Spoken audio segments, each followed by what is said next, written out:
Iran के राष्ट्रपति इब्राहिम रईसी पहली बार चीन के दौरे पर पहुंचे। उनका यह दौरा ऐसे वक्त में हो रहा है जब चीन और यूएई के बीच नजदीकी बढ़ रही है।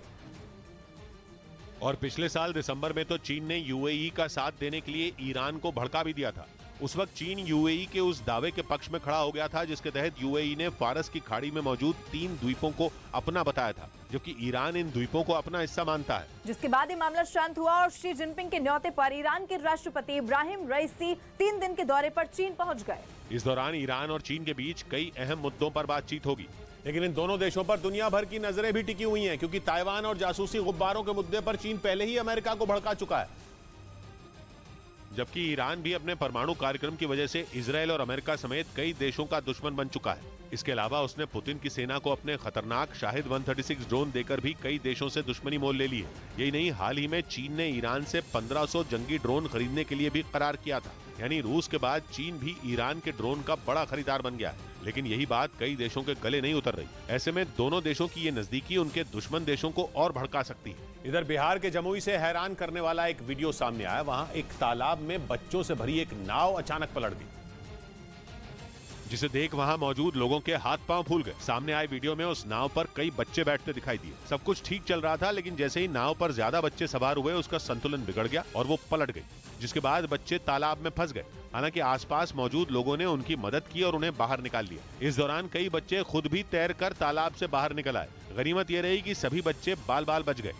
उधर पुलवामा आतंकी हमले की 4थी बरसी पर शहीद हुए 40 जवानों को याद किया गया। प्रधानमंत्री नरेंद्र मोदी और रक्षा मंत्री राजनाथ सिंह समेत तमाम बड़े नेताओं ने उनको श्रद्धांजलि दी।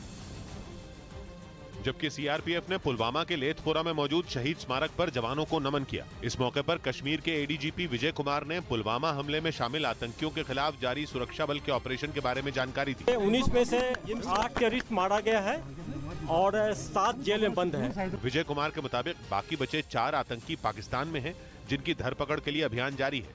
इस बीच कांग्रेस नेता दिग्विजय सिंह के पुलवामा पर किए गए ट्वीट पर सियासी बवाल हो गया। बीजेपी ने दिग्विजय के बयान को उनकी देश विरोधी सोच बताया, क्योंकि अपने ट्वीट में दिग्विजय ने लिखा कि पुलवामा अटैक खुफिया तंत्र की नाकामी का नतीजा था, जिसके बाद बीजेपी भड़क गई। इस पार्टी पाकिस्तान के साथ जुगलबंदी की बहुत जुआड़ू पार्टी है। कुछ दिन पहले दिग्विजय सिंह ने 2019 की सर्जिकल स्ट्राइक का सबूत मांग लिया था, जिसके बाद कांग्रेस की किरकिरी हुई थी और खुद राहुल ने दिग्विजय के बयान से किनारा कर लिया था।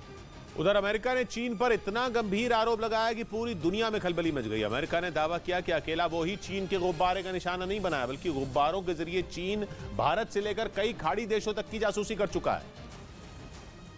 यानी अगर अमेरिका का दावा सही है तो चीन के रडार पर भारत, खाड़ी देश, जापान और लैटिन अमेरिका के कई देश थे। 10 दिन पहले अमेरिका ने अपने आसमान में उड़ते चीन के गुब्बारे को जासूस बताते हुए शूट कर दिया था। लेकिन चीन अब तक अमेरिका का दावा मानने को तैयार नहीं है। वो रट लगाए बैठा है कि उसके गुब्बारे से अमेरिका को कोई खतरा था ही नहीं, क्योंकि वो सिर्फ मौसम की जानकारी जुटा रहा था। मगर उस गुब्बारे का मलबा अमेरिका के हाथ लग चुका है। बताया गया कि अमेरिका को उस गुब्बारे में लगे सेंसर मिले हैं, जिनसे पता चला कि वो कई साल से चीन के दुश्मनों पर नजर रख रहे थे।